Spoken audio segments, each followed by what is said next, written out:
यह कहानी काल्पनिक है जिसका किसी व्यक्ति, जाति या घटना के साथ कोई संबंध नहीं है। इस कहानी का उद्देश्य केवल मनोरंजन करना मात्र है। यदि किसी घटना का संबंध इस कहानी से मिलता है तो किसी भी स्थिति में चैनल इसके लिए उत्तरदायी नहीं होगा।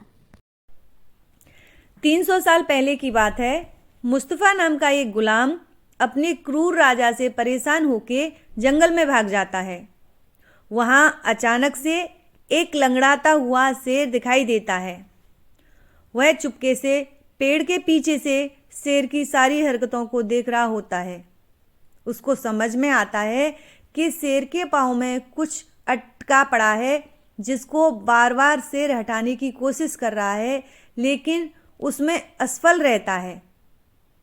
किसी तरह हिम्मत जुटा के मुस्तफ़ा शेर के पास जाता है और धीरे से उसको पुचकारना चालू करता है।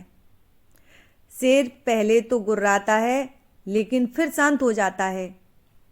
धीरे से मौका पाते ही मुस्तफ़ा शेर के पैर से कांटा निकाल देता है और फिर जंगल में निकल पड़ता है। कुछ दिनों के बाद वही क्रूर राजा जंगल में शिकार करने आता है और वह कई जानवरों को पकड़ लेता है, जिसमें कि वह शेर भी शामिल होता है।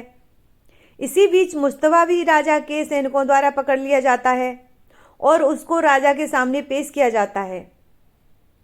मुस्तफ़ा को देखते ही राजा का खून खौल उठता है और वह अपने सैनिकों से मुस्तफ़ा को शेर के पिंजड़े में डालने को कहता है, ताकि शेर उसको देखते ही मार डाले।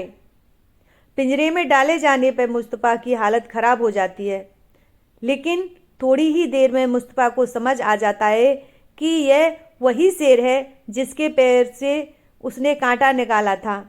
शेर उसको देख के उसके पास आता है और फिर वापस लौट जाता है, क्योंकि शेर को भी मुस्तफ़ा की मदद याद रहती है।